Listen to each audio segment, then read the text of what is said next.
Muy buenas tardes a todos.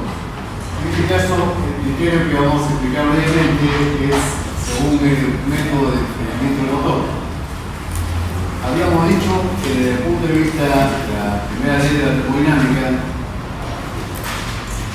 el enfriamiento se consideraba una pérdida de calor que sale del motor, pero que esto era imprescindible para evitar que alguna parte del motor, una parte blanda del motor, pudiera hundirse durante el funcionamiento del motor. Entonces, los métodos de enfriamiento se dividen en dos: el enfriamiento por agua, por líquido, y el enfriamiento por aire. En el 99,99% de casos, el enfriamiento de los motores se realiza por líquido, por agua. Pero esta agua no es agua pura, es agua destilada mezclada con un aditivo, con una sustancia llamada etilenglicol, más o menos en una proporción de 50-50, 50% de agua destilada, 50% de glicol. Pero este etilenglicol, ¿para qué se le agrega al agua? Hay que considerar que este glicol no tiene muy buenas propiedades refrigerantes. Por ejemplo, su densidad es menor que la del agua. El calor específico y el calor latente son mejores que la del agua. Y la viscosidad de este fluido es mayor que la del agua. Entonces, desde ese punto de vista no sería un buen refrigerante. ¿Por qué se le agrega entonces esa sustancia al agua? Efectivamente, por un lado, disminuye la temperatura de congelamiento del agua, ¿no?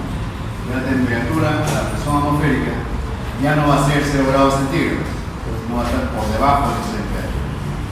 Mientras mayor cantidad de glucosa se le eche, la temperatura de congelamiento va a bajar más. Pero simultáneamente aumenta la temperatura de ebullición. Ya el agua a la presión atmosférica normal no va a hervir a 100 grados centígrados, sino se va a ir incrementando en la medida que aumentemos la producción de etilenglicol en la mezcla.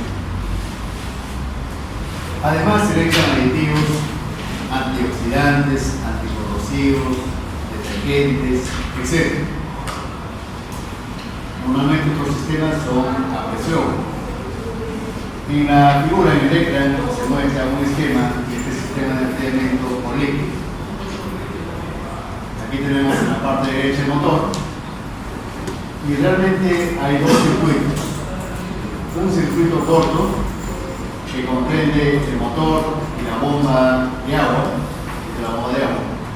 un circuito corto, el cual funciona cuando el agua está a baja temperatura, por debajo de un valor de 85 a 90 grados, y la temperatura está por debajo de ese rango. Entonces el agua se repasea directamente y circula por este circuito corto. Pero a medida que el agua se vaya calentando, cuando llega al rango que hemos comentado, que hemos mencionado, entonces esta válvula termostática, el número 4, se abre y permite que el agua comience a circular por un circuito largo que incluye este intercambiador de calor que se le llama radiador. Es una tubería en forma de serpentín que permite que el agua, a medida que vaya pasando por este serpentín, se vaya enfriando. Para acelerar el enfriamiento, le proporcionamos un ventilador que va a ocasionar un flujo transversal del aire para que el agua se enfríe más rápido y más eficientemente. Para aprovechar el movimiento convectivo natural del agua, hacemos que el agua ingrese por la parte caliente y salga por la parte fría. Nosotros sabemos que los líquidos, mientras más fríos estén, aumenta su densidad y eso provoca una convección natural. El agua fría ingresa a la bomba y la bomba la impulsa nuevamente al motor por la parte de abajo. A medida que vaya circulando por las cavernas y camisetas de agua que hay en el motor, motor, el agua se va calentando y finalmente sale por la parte superior. Y se repite el ciclo. Ahora, antiguamente estos ventiladores, los motores de automóvil principalmente, estaban accionados por una transmisión mecánica, por fajas. El mismo motor movía el ventilador. Sin embargo, hay que considerar que el ventilador es uno de los elementos auxiliares que más potencia consume. Dentro del motor, dentro de todos sus sistemas auxiliares, el ventilador es uno de los que consume más potencia y más energía. Pero el agua no es necesario que siempre esté circulando a través del radiador. Solamente debe circular en el radiador cuando el agua se calienta por encima de los 85 o 90 grados. Para lo cual, como habéis comentado, esta válvula llamada termostato se abre. Entonces, cuando el agua está por debajo de esa temperatura, ocurre que este ventilador también debería estar apagado para no estar consumiendo energía por luz. Pero cuando antiguamente estos ventiladores eran arrancados por el motor a través de las fajas, era imposible apagar el ventilador. En la actualidad, lo que se hace es se han independizado los ventiladores del motor y se les ha instalado unos motores eléctricos. Entonces, el motor eléctrico es el que acciona el ventilador y se prende este motor eléctrico en forma automática. Cuando la temperatura del motor, cuando la temperatura del agua supera los 65 a 90 grados centígrados, automáticamente el motor del ventilador se acciona y comienza a trabajar sincronizadamente con el agua que pasa por el radiador. En nuestro medio, muchos choferes eliminan el termostato, pero ese es un error. ¿Por qué es un error? ¿Cuál es el argumento de los choferes para eliminar el termostato? Ellos aducen que como en el Perú el clima es tropical o subtropical, entonces no hay necesidad de que esté el termostato, que solamente este elemento es necesario para motores que están trabajando en climas fríos. Pero no siempre el agua está caliente. Hay momentos que el agua está por debajo del rango que he indicado. Por ejemplo, durante el arranque del motor. Cuando arrancamos el motor, la temperatura del agua es la temperatura atmosférica prácticamente. Y va a pasar unos minutos hasta que el agua alcance su temperatura máxima de trabajo. Entonces, si nosotros eliminamos el termostato, estaríamos haciendo que en este momento de arranque, desde el momento en que el motor arranca, obligamos al agua a que pase por el radiador, innecesariamente, ¿no es cierto? Porque el agua está fría. Cuando el motor recién arranca, por ejemplo, no hay necesidad que el agua pase por el radiador.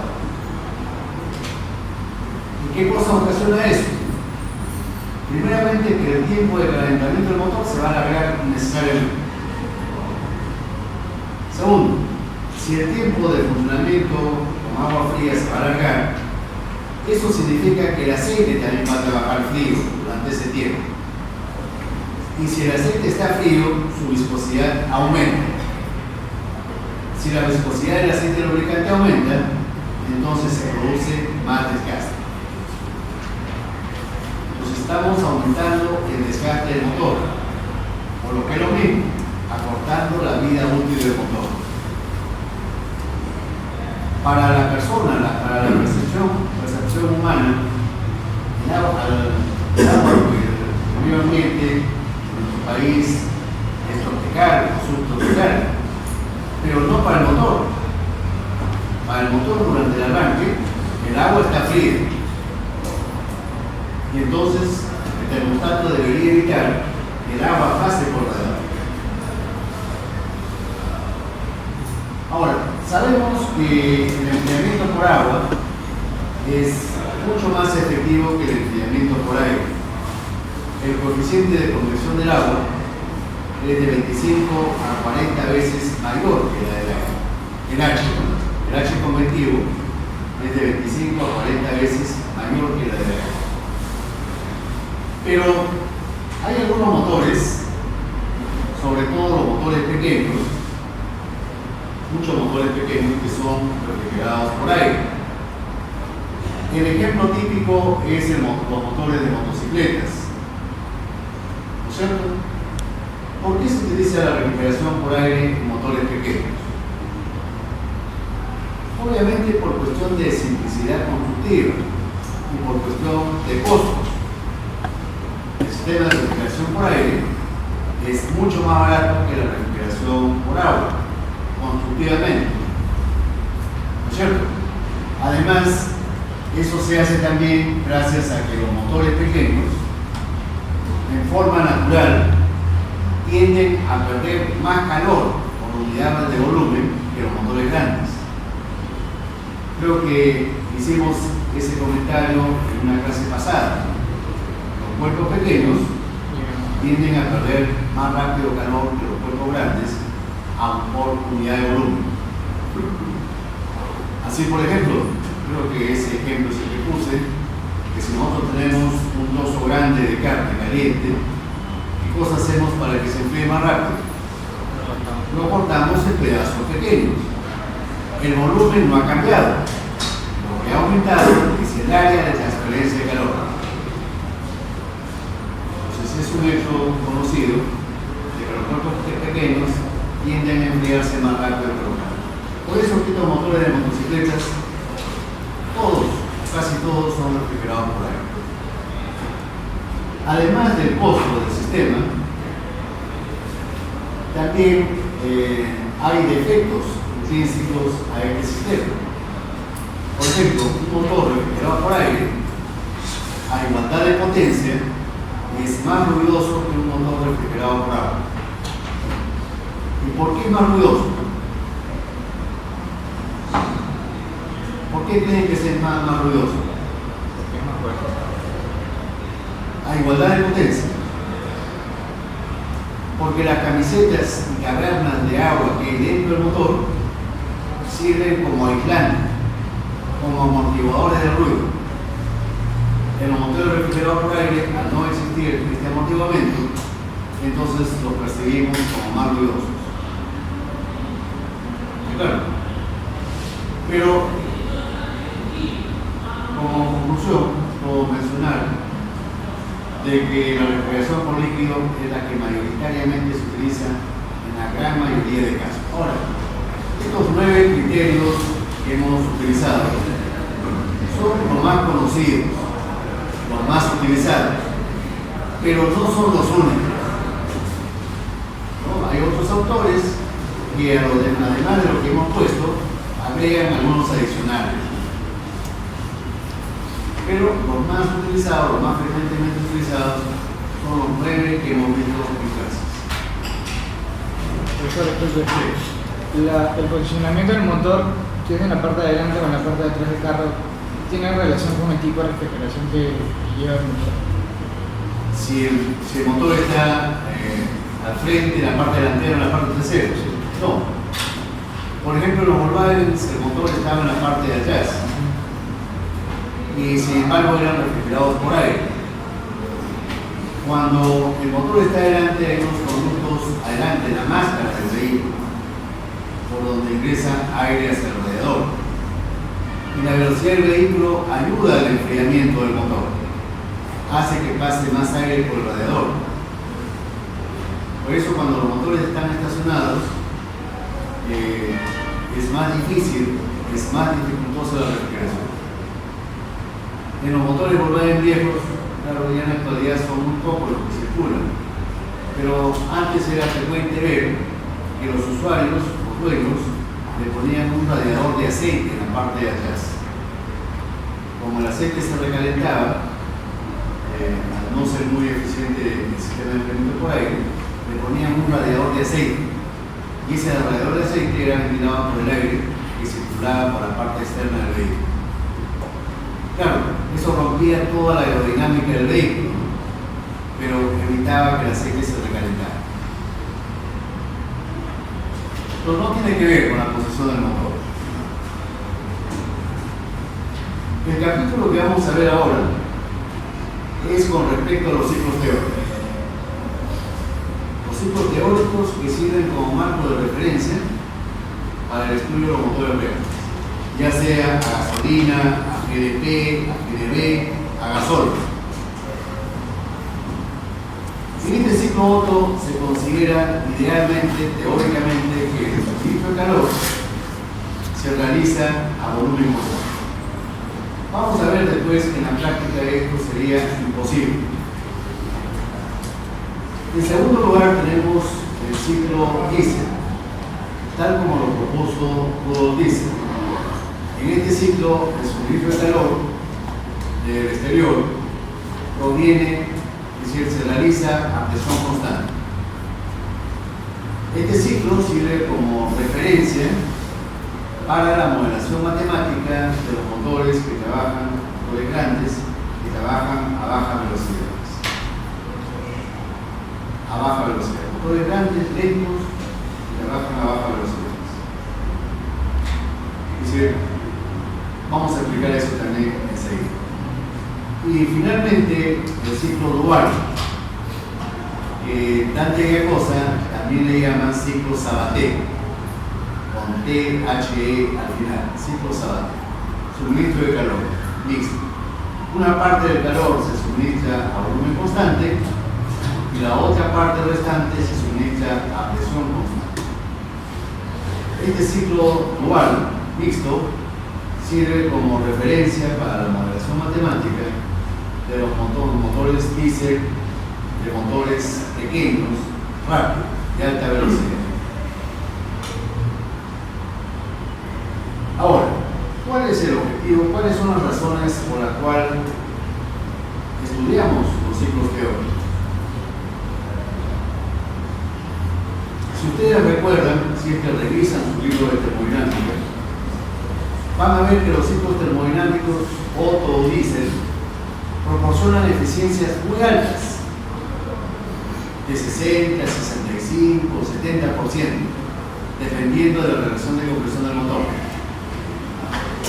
Eso en un motor real estamos muy lejos todavía de alcanzar esas eficiencias. Y peor todavía, sabemos a priori que nunca se va a alcanzar esas eficiencias. Solamente utilizamos esos ciclos teóricos como referencia, así como el ciclo de Carnot, ¿no es cierto? El ciclo de Carnot nosotros sabemos que es el que nos proporciona la máxima eficiencia para una máquina térmica que trabaja entre dos fuentes de calor, una fuente caliente y una fuente fría o subida. Sabemos que ninguna máquina real va a alcanzar o va a poder alcanzar la eficiencia de Carnot, pero en el ciclo de Carnot sí nos da pautas de cómo mejorar la eficiencia de las máquinas reales. Lo mismo ocurre con los ciclos teóricos Otto, Diesel y ciclo dual. Nos dan pautas que nos permitan acercarnos a los parámetros de la máquina ideal, del ciclo Otto, o del ciclo Diesel, o del ciclo dual ideales, sabiendo que nunca vamos a alcanzar los valores de estos parámetros. En segundo lugar, del estudio de estos ciclos teóricos podemos sacar conclusiones, y estas conclusiones las podemos extrapolar a los motores reales y no pierden validez, por lo menos cualitativamente. No, por ejemplo, nosotros podemos predecir cuánto es la eficiencia del ciclo Otto. Sabemos que un motor real que tenga la misma relación de compresión no va a alcanzar la eficiencia de ese ciclo Otto, pero sí nos puede dar pautas de cómo cambiaría la eficiencia si nosotros cambiamos la relación de compresión. cualitativamente, este análisis que vamos a hacer sí nos va a servir para poder predecir cualitativamente cómo es la tendencia del comportamiento de los motores de combustión interna. Ahora, la pregunta es, ¿por qué hay diferencias entre los parámetros que proporcionan los ciclos teóricos y los parámetros que tienen los motores reales? Nosotros conociendo y comprendiendo estas diferencias, podemos acercarnos, ¿no?, a los parámetros de los ciclos teóricos. Nosotros sabemos cuáles son las diferencias, podemos nosotros, digamos, mejorar en algo el comportamiento del motor real. ¿Y cuáles son las diferencias? Vamos a analizarlas y verlas una por una. La primera, en los ciclos teóricos no existen los procesos de admisión y escape. En los ciclos teóricos, la masa recircula en la máquina térmica, idealmente. En el ciclo teórico no hay necesidad de renovar la sustancia de trabajo. Esta permanece invariable tanto en cantidad como en composición. Incluso en los ciclos teóricos, ¿qué cosa es comúnmente lo que se utiliza como sustancia de trabajo? Aire, ¿no es cierto? Aire invariable, incluso con parámetros constantes. ¿No es cierto que consideran ustedes que el K, el exponente adiabático, es constante? No consideramos que K cambie. Incluso hacemos o asumimos que K vale 1,4 para el aire. Pero eso es totalmente teórico, porque el K igual a 1,4 para el aire solamente se cumple para la temperatura cercana a la temperatura atmosférica. Si la temperatura aumenta, ese K del aire va a disminuir la admisión. La presión dentro del cilindro es una presión de vacío para que el aire pueda ingresar. Y también sabemos que en la parte inferior, en el cárter, debajo del pistón, la presión es ligeramente mayor que la presión atmosférica. Ligeramente mayor que la presión atmosférica. Entonces, esta diferencia de presiones no origina una fuerza hacia arriba que se opone al movimiento del pistón. Esa diferencia de presiones sobre el pistón no origina una fuerza dirigida hacia arriba que se opone al movimiento de este elemento. Entonces hay que realizar trabajo, ¿no es cierto? También podemos nosotros interpretarlo de otra forma. Cuando obligamos al aire a que ingrese al motor, gracias al vacío que se forma dentro de la cámara, cuando el aire pasa por estos intersticios que hay entre la válvula y su asiento, se producen pérdidas hidráulicas.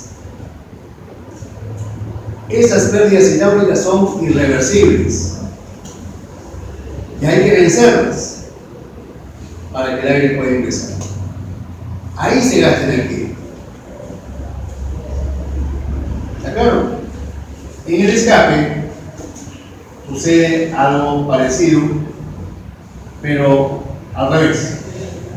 Vean ustedes, en la cámara de combustión, cuando la válvula de escape se abre, la presión dentro del cilindro es mayor que la atmosférica.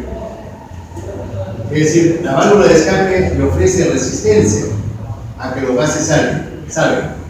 Y por eso que la presión dentro del cilindro aumenta con respecto a la atmosférica.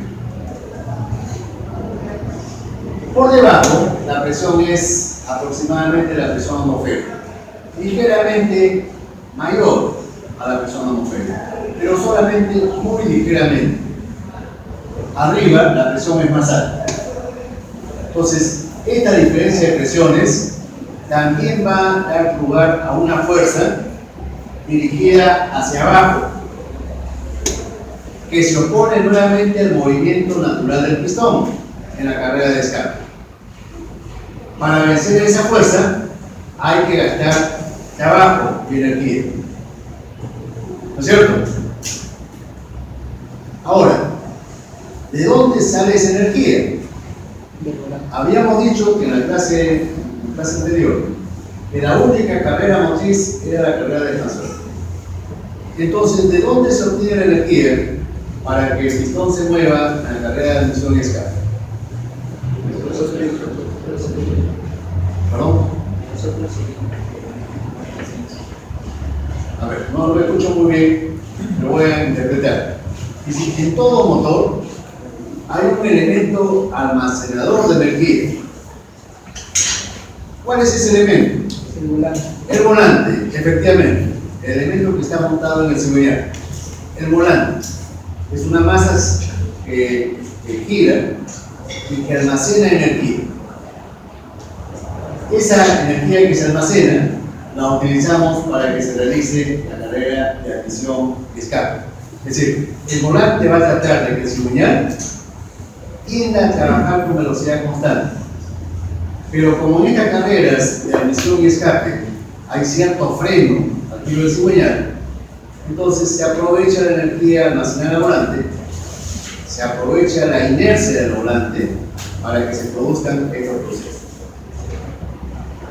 ¿Está claro? En el ciclo teórico no existe nada de estas pérdidas. La masa circula libremente dentro o en el interior de la máquina térmica. Segunda diferencia.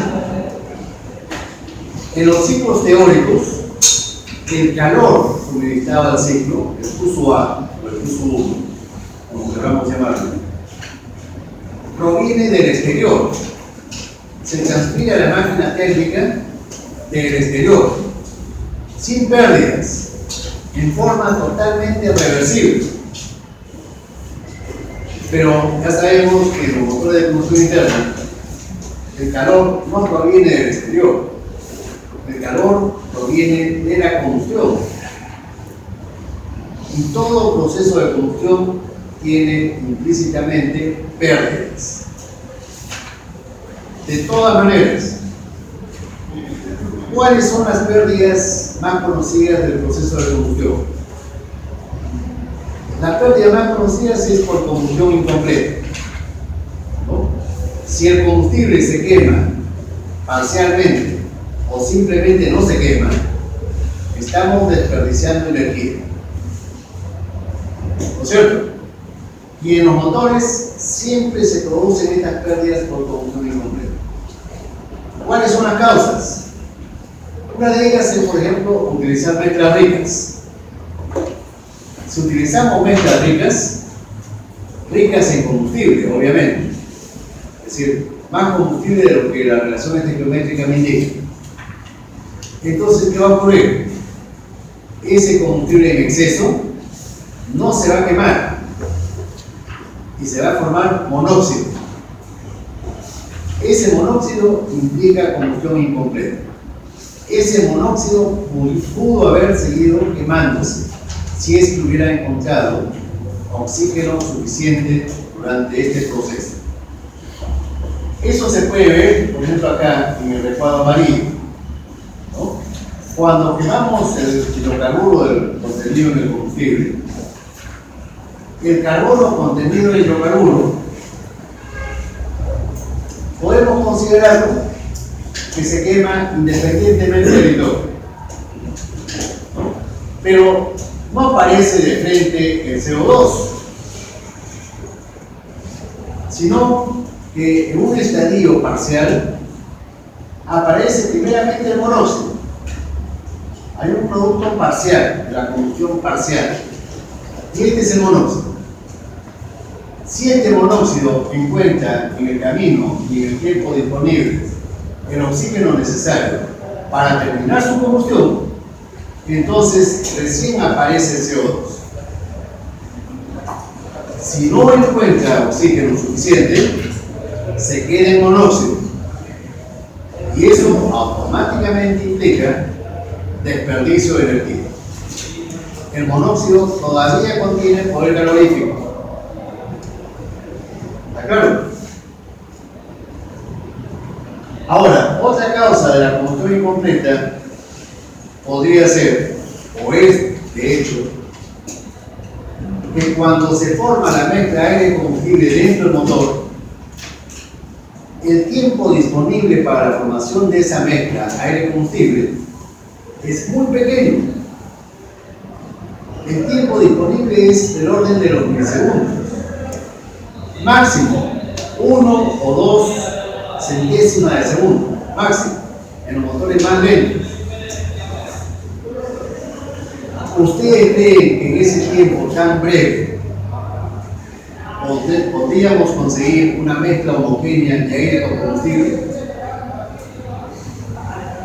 En condiciones de laboratorio tenemos todo el tiempo disponible y podríamos lograr prácticamente que todos los productos de la combustión estén contenidos por CO2 y no CO. Pero eso es en el laboratorio, cuando tenemos pues todo el tiempo disponible. Pero si tuviésemos milésimos de segundo, como ocurre en un motor real, técnicamente es imposible homogeneizar por completo el aire con el combustible. Así utilicemos combustible gaseoso, así utilicemos metano o GLP, no vamos a poder conseguir homogeneidad completa. Y esa es otra causa de la formación de monóxido o de hidrocarburos.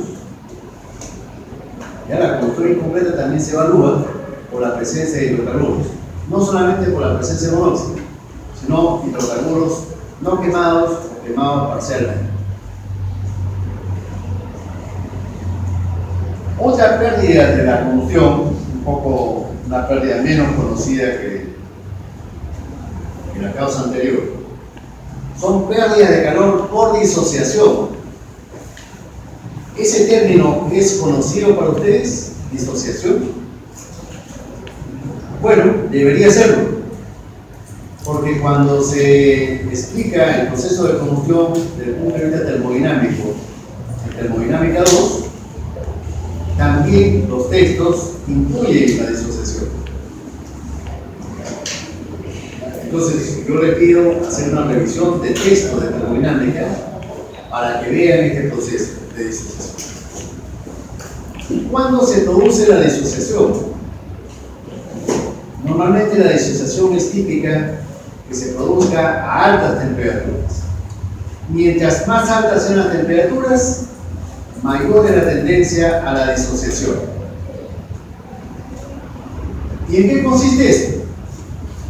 Por ejemplo, si nosotros consideramos el nitrógeno, no es cierto que en las reacciones químicas normales que ustedes plantean de combustión, consideran que el nitrógeno se comporta en forma inerte, que no participa de la combustión.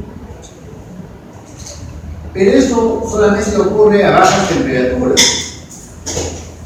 Por ejemplo, cuando las temperaturas de combustión están por debajo de los 1000-1200 grados Kelvin, entonces podemos considerar que esa suposición es cierta, que no hay disociación y que el nitrógeno no participa efectivamente de la combustión. Pero en el motor alcanzamos temperaturas mucho más altas. En un motor diésel, por ejemplo, es posible alcanzar 1900, 2000 grados centígrados de temperatura máxima. Y en los motores de gasolina podemos alcanzar 2200 hasta 2500 grados centígrados de temperatura. Con esos niveles, por supuesto que el nitrógeno se va a disociar. ¿Y en qué consiste esto? Por ejemplo, que el nitrógeno se oxida con oxígeno atómico, ¿no? Y se produce el monóxido de nitrógeno, el NO. Pero vean ustedes, este proceso de formación del monóxido de nitrógeno es un proceso que absorbe calor, es un proceso endotérmico. Solamente se produce a altas temperaturas. este nitrógeno que se produce como consecuencia de esta reacción química se combina con las moléculas de oxígeno, con el O2, y da lugar finalmente a monóxido más monóxido y con cierto desprendimiento de calor. Una reacción exotérmica. Pero si nosotros conjugamos las dos, vemos que en conjunto más es el calor que se absorbe que el calor que se desprende. Entonces acá se cumple lo que dije hace unos momentos. Todo proceso de disociación absorbe calor. ¿Y de dónde lo absorbe? De la misma reacción química. ¿Está bien? Entonces eso va a ocasionar que la combustión baje su temperatura. La temperatura de la reacción química va a bajar y se va a desprender menos calor disponible para que se convierta en trabajo útil. ¿Está claro?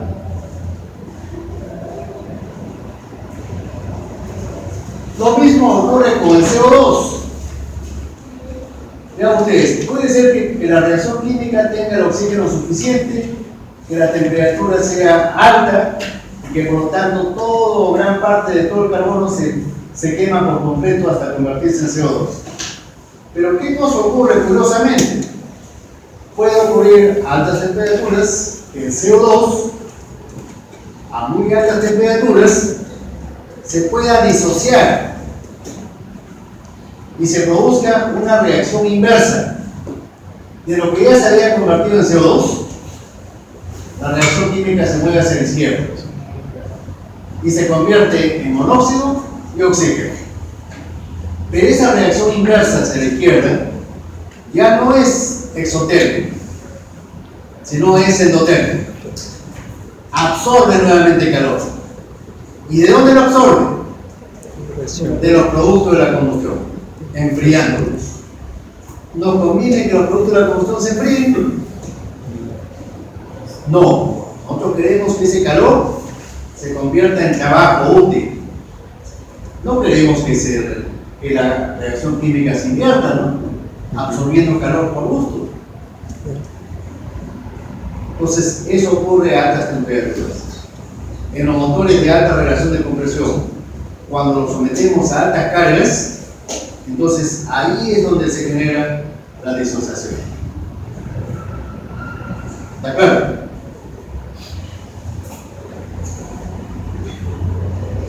En los motores reales, en los ciclos teóricos, perdón, no tenemos nada de esto. Incluso hace 2 días le agregué esto de acá: pérdida de calor al exterior. En los ciclos teóricos se considera que durante la transferencia de calor no se pierde nada de calor. Pero en las máquinas reales, durante la combustión, sí se pierde calor al refrigerante. ¿Por qué? Porque la cámara de combustión no es una cámara aislante, no está hecha de cerámica, es una cámara metálica. Los metales sabemos que son buenos conductores del calor. Entonces se pierde una cantidad importante de calor hacia el refrigerante durante estos procesos de combustión. En los ciclos teóricos no hay estas pérdidas.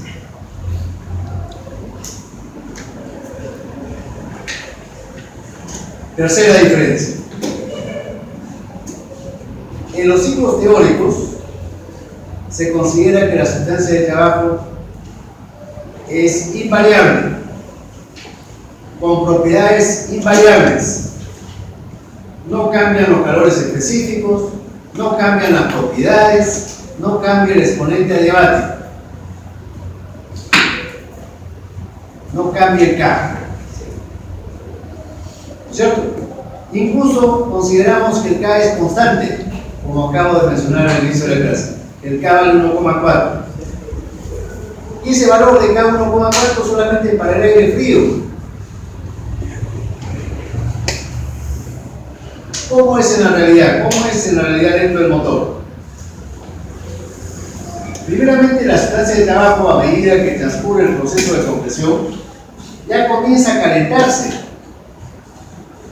El aire se calienta en el proceso de compresión y se calienta más todavía durante el proceso de combustión. Y los reaccionantes se convierten en otros productos, en otros gases,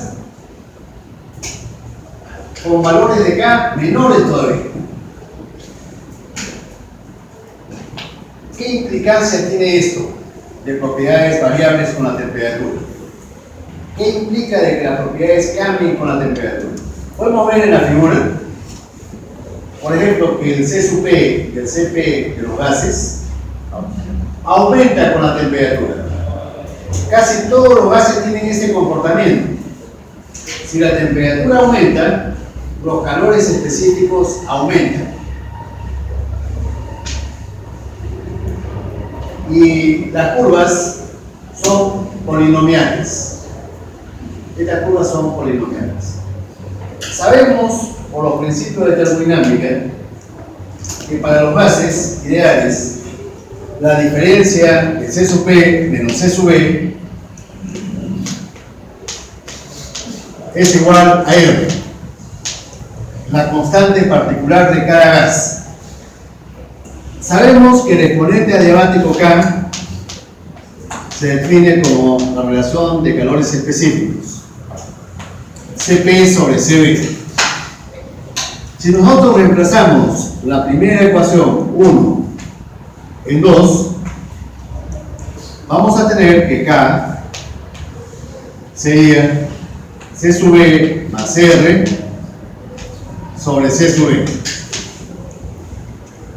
Si nosotros simplificamos, esto va a ser igual a 1 más R sobre C vector.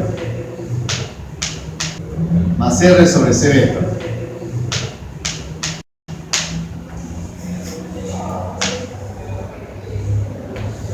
Y entonces, podemos ver en el gráfico verde que las curvas de C sub P y C sub E son perfectamente paralelas. ¿Por qué? Porque para cada temperatura, la diferencia entre estos dos parámetros siempre es R, y R es constante. Entonces, Cp y Cv son perfectamente paralelas.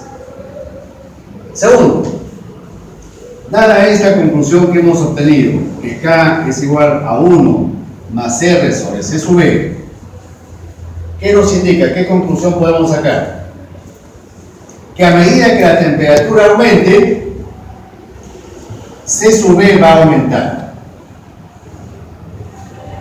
Y si C sub E aumenta, si el calor específico C sub E aumenta, ¿qué le ocurre acá? Obviamente, lógicamente va a disminuir. Entonces, si la temperatura aumenta, esto va a implicar lo que he puesto acá en el cuadrado. ¿Ya? A lo largo del curso vamos a utilizar este tipo de nomenclatura. El aumento de un parámetro con una flecha vertical hacia arriba, el descenso con una flecha vertical hacia abajo y la implicancia lógica con una flecha de este tipo. Entonces, vemos que el K disminuye con la temperatura y ese comportamiento de K prácticamente es para cualquier tipo de gas. Si el gas se calienta, el K disminuye. Eso lo podemos comprobar en el gráfico que se muestra a la derecha. Ahí. Los dos son ciclos teóricos, pero el ciclo rojo, el más alto, el más grande, es con un calor específico constante. Por ejemplo, si asumiéramos K igual a 1,4. Con ese valor constante de K, obtenemos la curva roja. Pero en un motor, la temperatura no se mantiene constante, ni siquiera en los ciclos teóricos.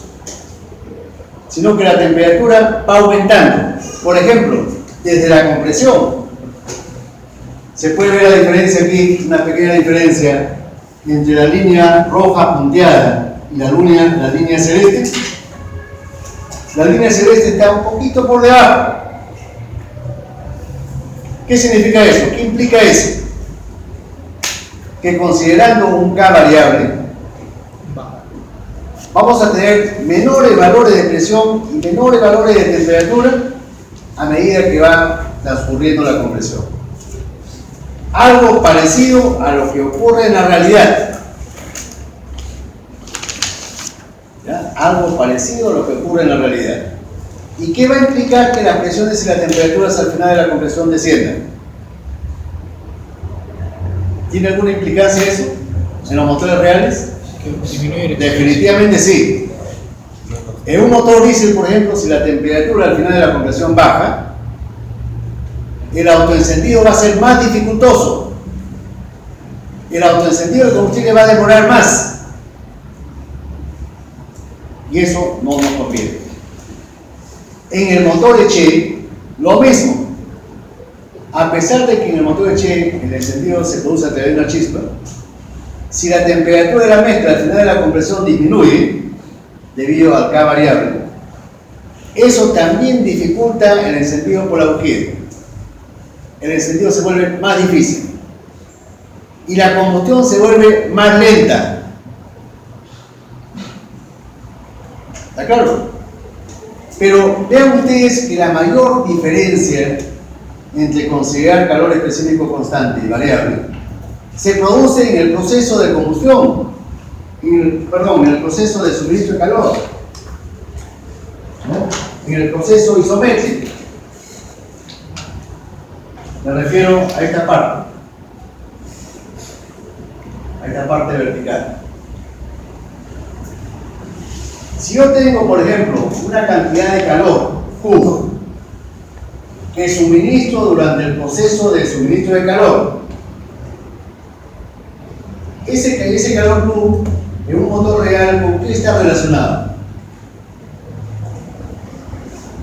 Con la cantidad de combustible que se quema dentro de la cámara y con el poder calorífico de ese combustible. ¿Cierto o no? La cantidad de calor que se desprende durante la combustión en un motor real está relacionado directamente con la masa del combustible que se está quemando y con el poder calorífico del combustible que estoy utilizando. Entonces, si yo asumo que ese calor Q en el ciclo teórico se mantiene constante, yo sé por termodinámica que como es un proceso isométrico, ese proceso de calentamiento, ¿cómo sería? ¿Qué fórmula voy a utilizar? El calor Q es igual a la masa por el calor específico por delta de T. Ese calor específico, ¿cuál es? ¿El CP o el CB? CB. ¿Por qué? Porque el calentamiento es isométrico. Ahora, en un proceso con calor específico variable en función de la temperatura, es cierto que a medida que se vaya calentando la sustancia por efecto del suministro de calor, el CB va a ir aumentando.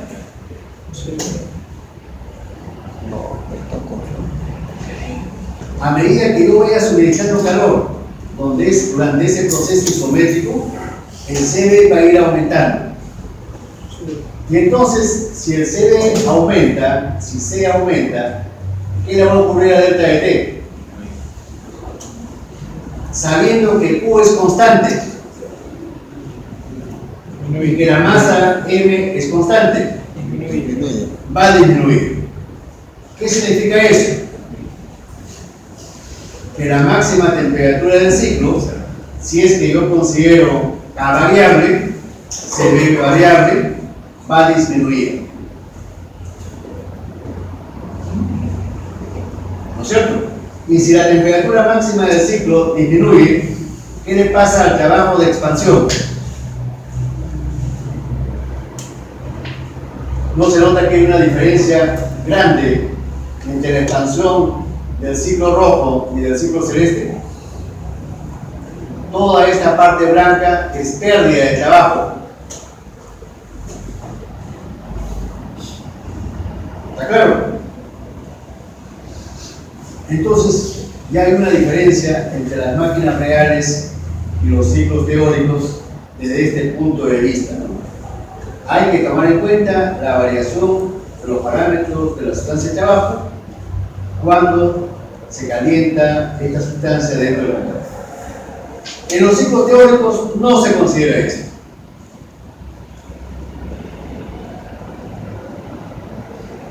Otra diferencia, la cuarta.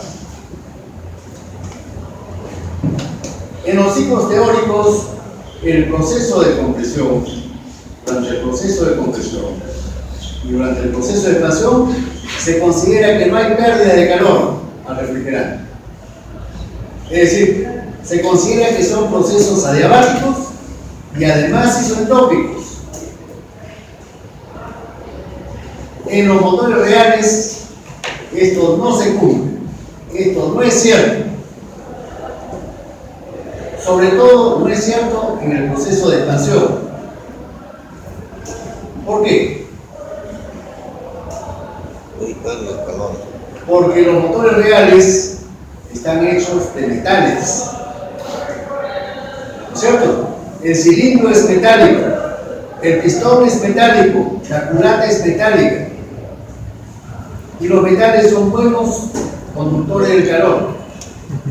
Entonces siempre va a escapar calor hacia el refrigerante a través de las paredes del motor. No estamos tratando de motores cerámicos. Ya habíamos dicho de que los motores cerámicos solamente se utilizan en los laboratorios. E incluso en estas condiciones no todas las paredes son cerámicas. Solamente son cerámicas las partes estáticas del motor. Es decir, el cilindro del motor, por ejemplo, la culata del motor, pero no vamos a encontrar ni siquiera motores de laboratorio que tengan pistones cerámicos o que tengan válvulas cerámicas. La cerámica es un material que tiene un defecto grande, es frágil, no soporta la vibración, rápidamente se rompe. Eso lo sabemos, ¿no es cierto? Soltamos una taza y ahí mismo se rompe.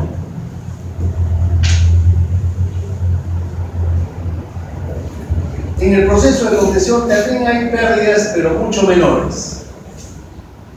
¿Por qué? Porque estas pérdidas básicamente son por convección, ¿no es cierto? Y las pérdidas por convección son proporcionales al gradiente de temperaturas. Cuando se produce la expansión, los gases de escape, los gases de la combustión, están muy calientes. Por eso que acá las pérdidas durante la combustión y la expansión son grandes. En la compresión, el gradiente de temperaturas no es tan alto.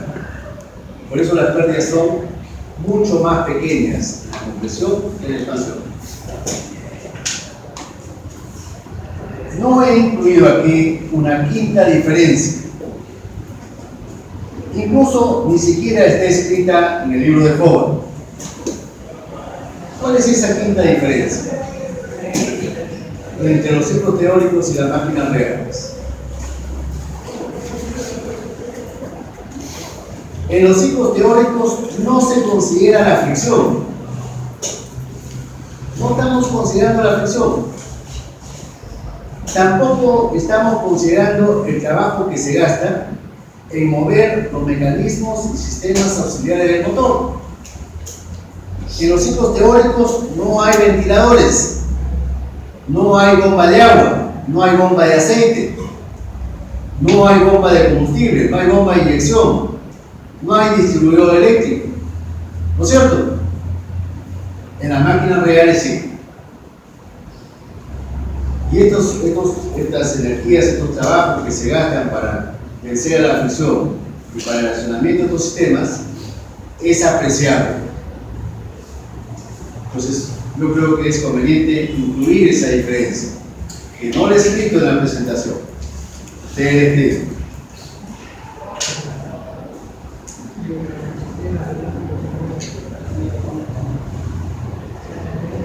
¿Está claro? Entonces, nosotros sabiendo las diferencias entre los ciclos teóricos y las máquinas reales, ya podemos probar o tentar mejorar la eficiencia de estas máquinas reales, aumentando simultáneamente la potencia de estas máquinas.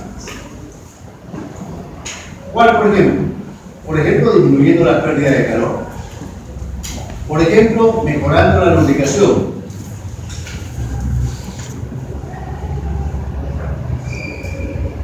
Ahora, estos ciclos teóricos, como seguramente ustedes recuerdan y saben, lo podemos representar en coordenadas PV y T.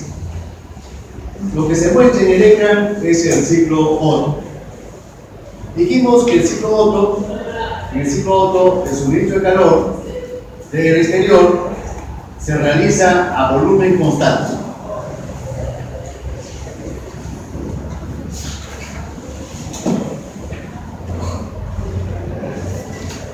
Si el proceso de suministro de calor es a volumen constante, hay algo curioso. ¿Cuánto dura este proceso de transferencia de calor a volumen constante? En este ciclo teórico. ¿Cuánto dura?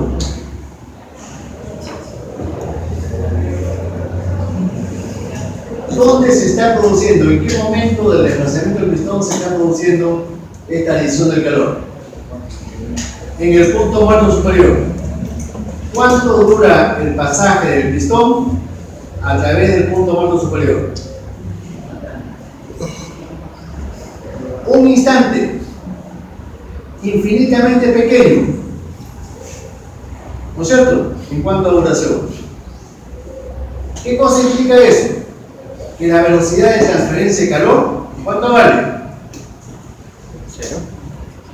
La velocidad de transferencia de calor. 2 kilojoules por segundo. Es bastante elevado. Si el tiempo es cero, ¿cuánto es la velocidad? Infinito. Infinita. La velocidad de transferencia de calor tendría que ser infinitamente grande. ¿Hay alguna fuente de calor en la Tierra y en el universo que sea infinitamente grande? Sol. No hay, ni el Sol. ¿No es cierto? Esa es una idealización. El proceso de combustión en un motor real es rápido, sí es rápido, pero no es instantáneo. ¿Cuánto dura en el motor? Por lo menos unos 40 a 60 grados de giro del cigüeñal. ¿No es cierto? Nosotros sabemos que una vuelta es 360 grados. De esos 360 grados, la combustión ocupa de 40 a 60 grados. Para la percepción humana nos puede parecer instantáneo el proceso, pero para el motor no es tan instantáneo. Dura 60 grados, un sexto de toda la vuelta. ¿Está claro? ¿Cuáles son los procesos que componen a este ciclo Otto? Hay un proceso de compresión que es adiabático y además isentrópico, de A a C, sin transferencia de calor. Hay un proceso de suministro de calor a volumen constante, instantáneo teóricamente, de C a Z. Una expansión pura, libre de suministro de calor, pura, digamos, de C a Z, de Z a B. También es un proceso adiabático e isentrópico, sin pérdida de calor. Estoy considerando que las paredes son adiabáticas. Y finalmente, un proceso de rechazo del calor. Isométrico también, ¿no? A través de las paredes. También es un proceso instantáneo, con velocidad de transferencia de calor infinita. Si yo represento este mismo ciclo en coordenadas TS, los procesos adiabáticos y isentrópicos aparecen como líneas verticales, es decir, de A a C y de Z a B. Los procesos de transferencia de calor CZ Y vean, ambos son isométricos. Ambos son isométricos. Si yo extrapolara estas curvas CZ y AB a la zona de mayores temperaturas, estas curvas cada vez divergen más, cada vez se separan más, nunca convergen, siempre divergen.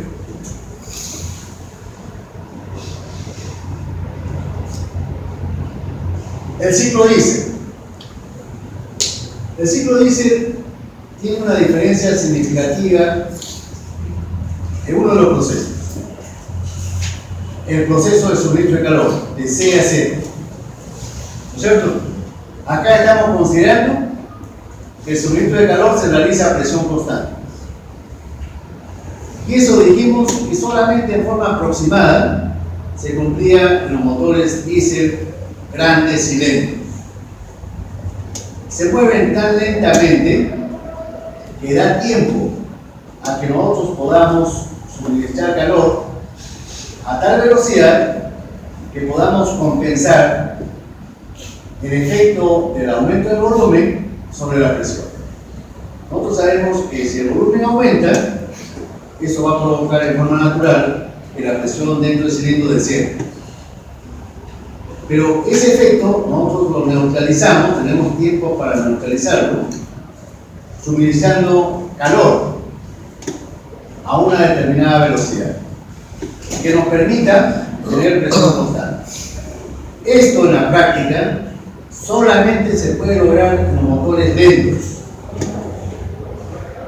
¿Está claro?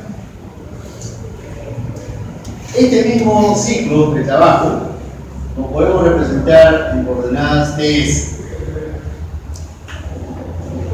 Acá nuevamente los procesos isoentrópicos aparecen como líneas verticales.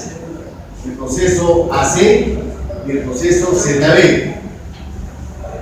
Los procesos de suministro de calor, uno de ellos es isobárico, de C a Z, y el proceso de rechazo de calor es de B a A. Si nosotros vemos la tendencia de estas curvas CZ y AB, ahí podemos nosotros notar que si extrapoláramos las curvas a la zona de altas temperaturas, ya las curvas no divergen, sino las curvas son convergentes. Si nosotros extendiéramos hacia la derecha ambas curvas, veríamos que en algún momento se van a cortar, se van a intersectar. ¿Está claro? En el ciclo dual,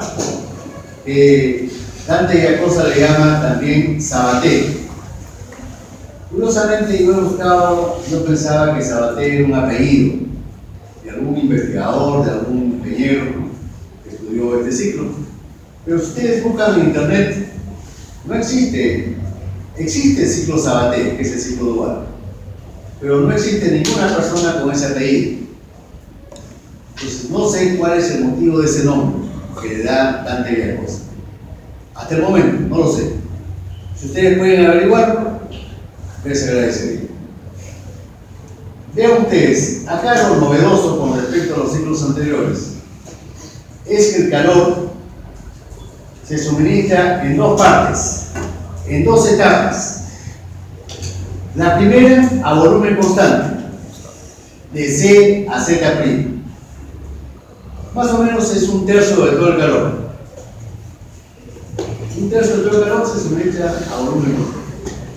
Y el resto, es decir, aproximadamente los 2/3 restantes, se suministran aproximadamente a presión constante, de Z' a Z.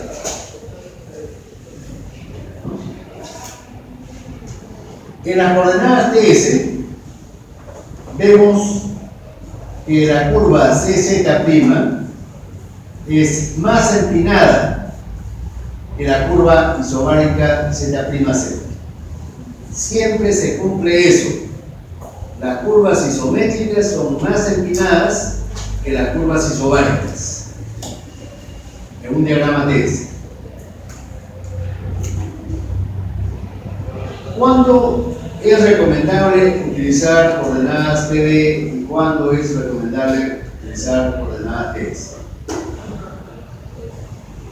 Cuando analicemos los ciclos teóricos, y de hecho en los exámenes parciales siempre ingresan, siempre hay problemas sobre el ciclo teórico, un problema. Lo mejor, antes de comenzar a hacer cálculos, es hacer el diagrama del ciclo de coordenadas PB o TS. Los alumnos tienen la tendencia de inmediato ponerse a calcular, sin pensar mucho. Hay una tendencia así, casi irreprimible, a calcular. Cuando lo primero es pensar y analizar. Entonces, lo recomendable es, si la pregunta está relacionada a trabajo o presión media, lo más recomendable es utilizar coordenadas PB. Pero si la pregunta está relacionada a calores o eficiencias, lo más recomendable es utilizar coordenadas TS. En las coordenadas PB, el área de este ciclo es el trabajo. El trabajo. Y en coordenadas TS, el área del ciclo también es trabajo por la primera ley de la termodinámica. Pero, si yo quisiera representar cuánto es el calor Q sub A, el calor que se suministra al ciclo, sabemos que eso es el área 1, C, Z', Z, 2, 1. Es decir, el área proyectada por esta curva, C, Z', Z, sobre el eje de entropías. Es toda esta área. Es Q sub A. Mientras que Q sub B es el área 1, A, B, 2, 1. Esta área de aquí. Eso es Q sub B. La diferencia de Q sub A y Q sub B, obviamente, es por la primera ley, trabajo. El trabajo suministrado así. Ahora, imaginarse que el ciclo Otto es el ciclo representativo de los motores de gasolina es relativamente fácil si es que consideramos que el suministro de calor por la combustión es un proceso muy rápido.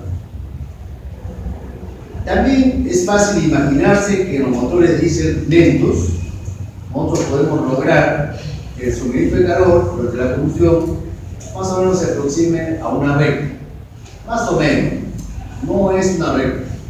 Es una curva, pero una curva aplanada. Ahora, ¿cómo nos imaginamos que el ciclo dual es el ciclo representativo de los motores diésel, de motores rápidos y pequeños? Eso es mucho más difícil de imaginarse, ¿no? No sé si ustedes se habrán hecho esa pregunta. ¿Por qué el ciclo dual me sirve para representar a los motores diésel pequeños y rápidos? Bueno, voy a poner un ejemplo fácil de entender. Yo supongo ustedes que traigo un balón de gas, de GLP, y cierro las puertas y las ventanas, y abro la válvula del balón, abro la válvula de gas. Dejo abrir la válvula, dejo escapar el gas por unos 5 o 10 minutos. Y de paso, prendo los ventiladores. Previamente a todo eso, yo instalo encendedores en puntos clave del agua. Encendedores controlados a control remoto, a distancia. Y después de los 10 minutos, yo acciono los encendedores a distancia. ¿Qué cosa va a ocurrir? ¿Qué esperamos que ocurra? Una gran explosión, ¿no es cierto? Mientras más tiempo deje escapar el gas, la explosión más grande, más fuerte. Entonces, ahora, la explosión nosotros podemos entenderla como un proceso rápido de combustión. Más o menos equivalente a lo que ocurre de C a Z'. Un proceso rápido. el gas explota. Pero ¿acaso una vez que se produce la explosión, ahí acaba todo? ¿Con el aula, ahí acaba todo? ¿No es cierto que el incendio continúa por unos minutos más hasta que todo material combustible se consuma? El puquete, sus carpetas, las cortinas, los plásticos, el ecra, las puertas, todo lo que es combustible se quema. Pero ese proceso es mucho más lento que la explosión que tuvimos al inicio, ¿no es cierto? Es un proceso mucho más silencioso. Ya ese incendio de la madera, de las cortinas, ya no produce ruido. Produce calor, pero poco ruido. Lo que provoca ruido es al inicio la explosión. Ese incendio del material combustible no lo podemos simular con el proceso Z'-Z, ¿no es cierto? Ahora, si eso lo trasladamos al motor real, no al motor teórico, sino al motor real.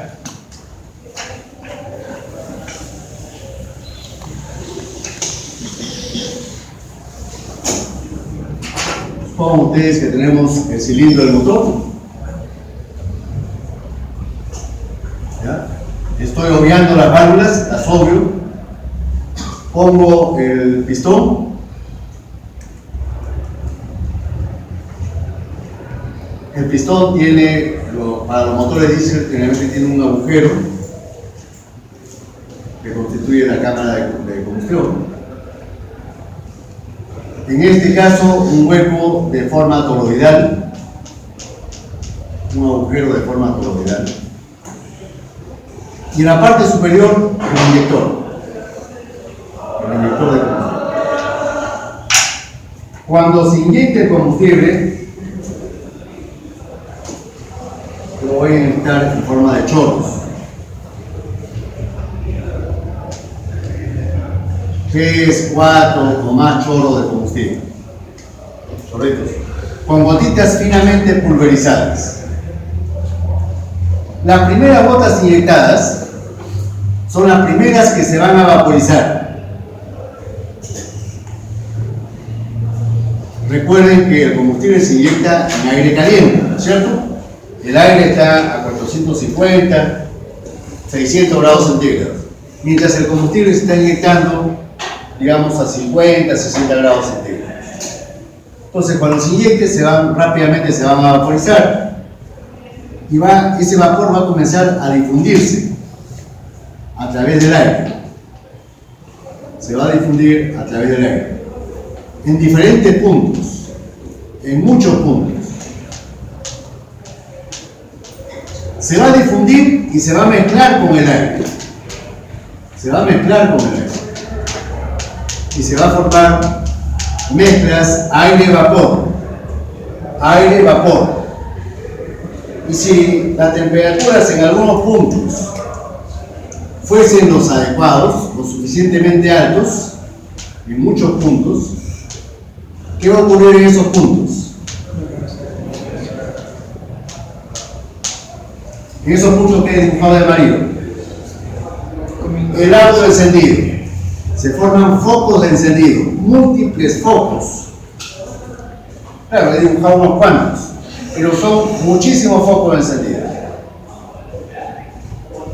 ¿Y qué cosa ocurre cuando una gran cantidad de combustible arde simultáneamente? Como lo que ocurría en el salón de clases, ¿no? Se produce una explosión.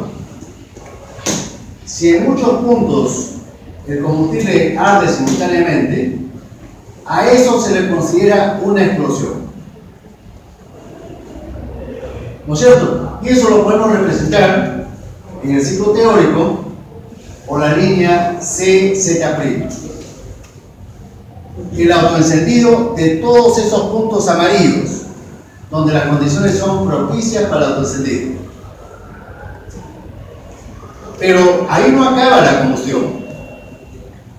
el inyector es posible que siga inyectando combustible. Pero ese combustible que se inyecta en las etapas posteriores ya se enciende de forma mucho más fácil. Ya tenemos fuente de encendido, ¿no es cierto? Ese combustible que se quema en las partes posteriores ya no hace ruido mientras se está quemando. El ruido se produce solamente al inicio de la combustión, cuando se produce la explosión debido al autoencendido. El resto del combustible se quema en forma silenciosa prácticamente. Esa etapa de la combustión posterior no la podemos representar por el proceso Z'(Z). Entonces, de esa forma podríamos nosotros, con esta analogía, podríamos explicar cómo más o menos se produce el ciclo dual. Ahora, ¿cuál es el objetivo de este capítulo? El objetivo principal. El objetivo principal es evaluar los ciclos teóricos. ¿Y cómo los evaluamos? ¿Con qué parámetros evaluamos a estos ciclos teóricos? Básicamente hay dos parámetros de evaluación: la eficiencia termodinámica y la presión media del ciclo en un motor. Hobart, por ejemplo, a la presión media le llama también trabajo específico, trabajo por unidad de volumen, dada la definición, ¿no? Trabajo por unidad de volumen. No le cuesta. La presión media del ciclo, PMC, es igual a trabajo sobre peso H. Por eso Hobart le llama trabajo específico, trabajo por unidad de volumen. ¿Y qué cosa nos indica eso? En la práctica, ¿para qué nos sirve? Nos indica qué tan compacto es el motor. ¿Qué tan compacto es el motor? Su grado de compacidad. Lo que queremos es que la presión media sea la mayor posible. Eso nos va a indicar qué tan compacto es el motor. Este parámetro nos permite comparar motores de diferentes tamaños. Podríamos comparar, por ejemplo, el tamaño de un motor de transatlántico con el motor de aeromodelismo.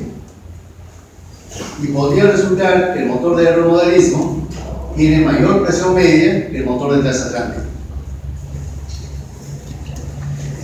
Entonces, la presión media es sinónimo de grado de compacidad del motor. La presión media es sinónimo de la compacidad del motor. Noten ustedes que en estas fórmulas yo estoy utilizando letras minúsculas. Esa letra minúscula de Q sub A, Q sub B y W minúscula representan calores y trabajos específicos. Es decir, Q sub A minúscula es igual al calor total, Q sub A total, entre la masa. ¿Qué cosa es Q sub A total? El calor que yo agrego por ciclo y por cilindro, expresado en kilojoules. A esa cantidad total de kilojoules por cilindro y por ciclo, lo divido entre la masa que recircula en un ciclo y en un cilindro. Lo mismo ocurre con Q sub B, es el calor específico rechazado. Y el W minúscula es el trabajo específico que realiza el ciclo, por cilindro y por ciclo. Otras definiciones importantes, que incluso ustedes ya conocen: la relación de compresión. La relación de compresión es una relación de volúmenes. No es una relación de presiones, sino de volúmenes. ¿Por qué es importante la relación de compresión? Ya ustedes, incluso en el curso de termodinámica, han visto de que mientras mayor sea la relación de compresión, mayor es la eficiencia térmica del motor, de la máquina térmica ideal. Mientras mayor sea épsilon, mayor es la eficiencia del motor.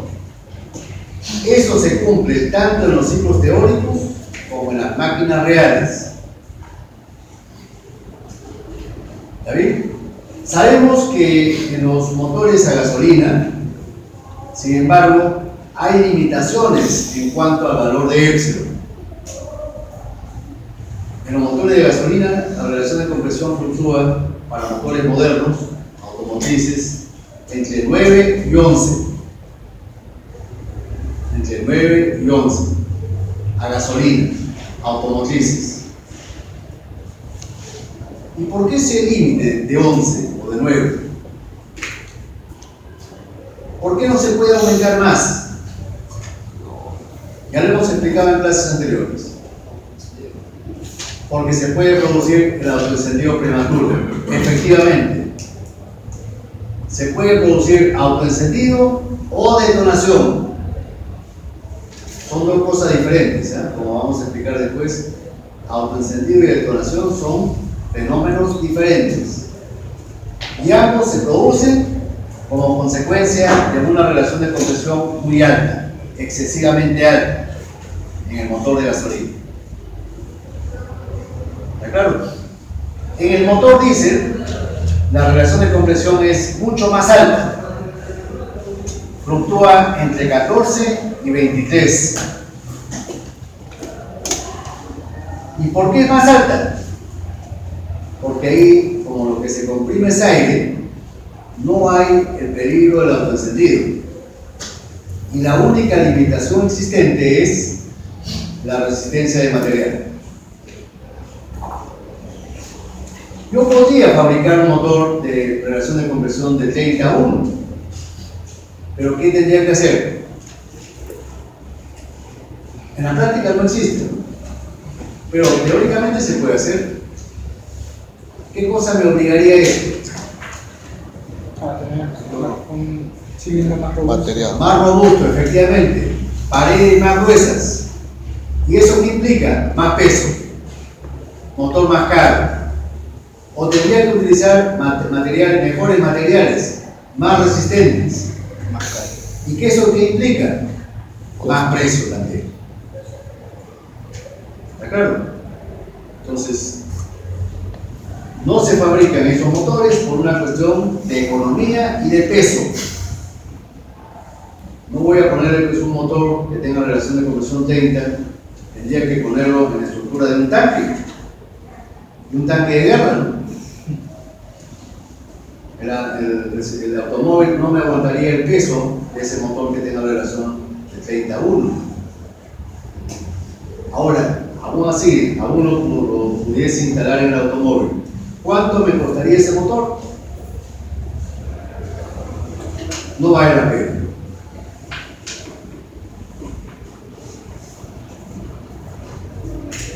En esta fórmula, B sub H, ¿qué cosa es? Ya lo habíamos definido, ¿no? Es cilindrada unitaria. ¿Cómo lo calculamos? El área del pistón por la carrera del pistón.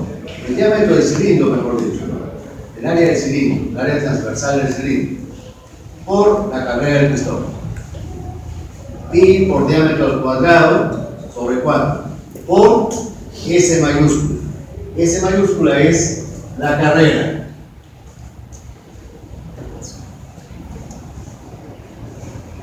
Otro parámetro. Grado de elevación de la presión al suministrar el calor Q sub a presión a volumen constante. Q sub A' a volumen constante. Vean ustedes cómo definimos lambda, que es el grado de elevación de presiones. PZ' sobre PC. En el ciclo dual es la relación que existe entre PZ' y PC, que es lo mismo que decir PZ sobre PC. Es lo mismo, ¿no es cierto? Y ahora, en un proceso isométrico que se cumple según la ley de los gases ideales, en un proceso isométrico según la ley de los gases ideales que se cumple, Volumen constante. que la relación de presiones es igual a la relación de temperaturas, ¿no es cierto?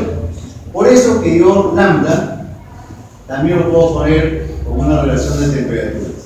Esto es por la ley de los gases ideales. Para un proceso isométrico, la relación de presiones es igual a la relación de temperaturas.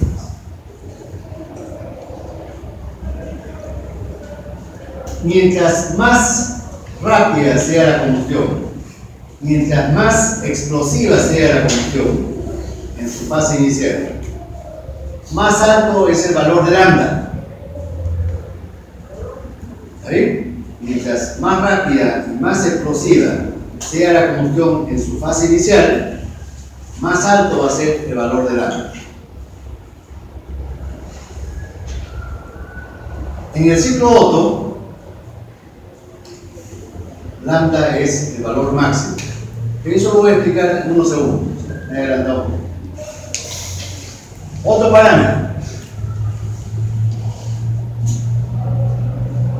Grado o coeficiente de expansión preliminar durante el suministro de calor a presión constante. Coeficiente de expansión preliminar durante el suministro de calor a presión constante. Rho. ¿Cómo se define Rho? ¿Cuánto se expande el gas durante el suministro de calor a presión constante? BZ sobre BC. Si nosotros nos remitimos al ciclo teórico, ¿cuánto se expande el gas durante el suministro de calor a presión constante? Es decir, durante el proceso de Z' a Z.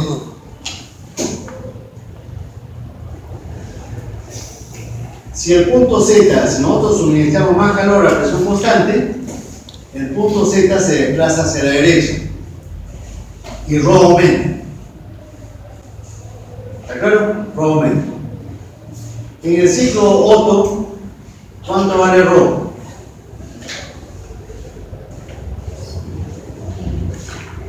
En el ciclo Otto, ¿hay suministro de calor a presión constante? No hay. Si no hay, ¿qué cosa significa? ¿Cuánto vale Rho para el ciclo Otto? Cero. ¿Cero? ¿O el punto Z y Z' es el mismo? ¿No es cierto? Es igual, es el En el mismo. ciclo Otto, el punto Z y Z' es el mismo. Por lo tanto, ¿cuánto vale Rho? 1. No 0, 1. BZ y BZ' tienen igual valor. Es el mismo punto. 1. En el ciclo diésel, ¿cuánto vale lambda? ¿Cuánto vale lambda? 1. ¿No es cierto que lambda es cuánto crece la presión durante el suministro a volumen constante? ¿Acaso en el ciclo diésel hay incremento de la presión durante el suministro de calor? No hay. ¿No es cierto? El punto Z' y C es el mismo. Están superpuestos. Z' y C son los mismos. Por eso, ¿cuánto vale lambda en el ciclo diésel? 1. Efectivamente, 1. No 0, 1.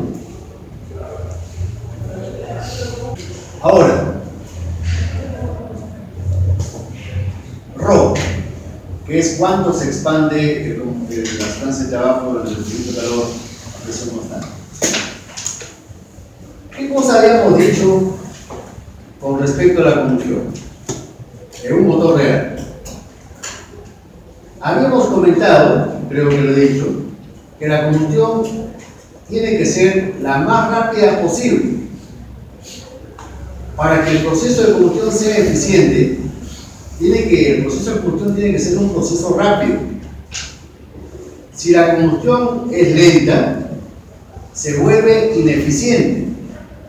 Y en los productos de la combustión aparece el monóxido, aparecen los hidrocarburos, aparece el hollín. Entonces, como principio general, la combustión tiene que ser un proceso rápido para que sea eficiente. ¿Eso cómo se consigue? Con las altas temperaturas. Mientras más alta la temperatura de combustión, el proceso es más rápido y más efectivo. Segundo, la combustión en un motor real tiene que ser en la cercanía del punto muerto superior. La combustión en un motor real tiene que ser siempre en la cercanía del punto muerto superior. ¿Por qué? Porque cuando estamos cerca del punto muerto superior, ¿cómo están los reaccionantes? ¿No es cierto que los reaccionantes en esas condiciones están lo más concentrados posibles? Confinados en un pequeño volumen. Y entonces la reacción química va a ser más potente, más rápida. Si la combustión por algún motivo se retrasara y comenzara ya cuando el pistón está descendiendo en plena carrera de expansión, ¿qué pasaría? ¿No es cierto que cuando el pistón desciende, la temperatura en la cámara y en el cilindro desciende como efecto del aumento de volumen? ¿Y qué efecto tiene la disminución de la temperatura sobre la combustión? Si la temperatura desciende porque ya el pistón descendió, ¿no es cierto que eso va a provocar de que la combustión sea lenta a bajas temperaturas? ¿Y qué cosa ocurre cuando la combustión se realiza a baja temperatura? Es ineficiente, es lenta y es contaminante. Entonces nosotros siempre vamos a querer que la combustión se realice cerca del punto muerto superior, con las más altas temperaturas y de la forma más rápida. Eso nos va a garantizar eficiencia. En un ciclo teórico, ¿cuál es lo equivalente? Todo lo que he dicho sobre la combustión, ¿cuál es lo equivalente en el ciclo teórico? En cuanto, por ejemplo, a Rho, ¿nos conviene que Rho sea grande o pequeño? Para que el ciclo teórico sea eficiente, ¿qué cosa es lo mejor? ¿Que Rho sea grande o pequeño? ¿No es cierto, acaso, que si Rho aumenta, las últimas fracciones de calor que se agregan se están agregando ya en condiciones inadecuadas cuando el pistón está descendiendo? ¿No es cierto? Cuando el suministro de calor lo realizamos cerca del punto muerto superior, toda la energía del combustible se utiliza prácticamente para elevar la temperatura. Todo se aprovecha para elevar la temperatura máxima, Z. En cambio, si dejamos que se expande el gas durante el suministro de calor, parte de ese calor se convierte en energía interna y parte del calor se convierte en trabajo de expansión. Lo que queremos es que TZ sea el valor mayor posible. ¿No es cierto? Y eso está relacionado con la combustión real. No queremos que Rho sea muy grande. Si Rho crece, la eficiencia del ciclo teórico disminuye. ¿Está bien?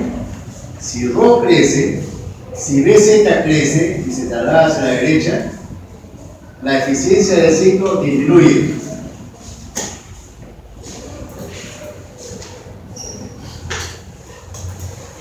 La última definición: el grado o coeficiente de expansión posterior es cuánto se expande el gas, después de haber finalizado el suministro de calor. Es decir, vean ustedes, B sub E sobre B sub C. ¿Cuánto se expande el gas? De Z a B. Mientras más larga es esa expansión, más eficiente es el ciclo. Para que esa expansión sea larga, el proceso Z'(Z) tiene que ser lo más corto posible. ¿No es cierto? Si acortamos el tramo Z'(Z), se alarga el tramo ZB. Y el ciclo se vuelve más eficiente. Eso es todo, jóvenes. Gracias por su atención.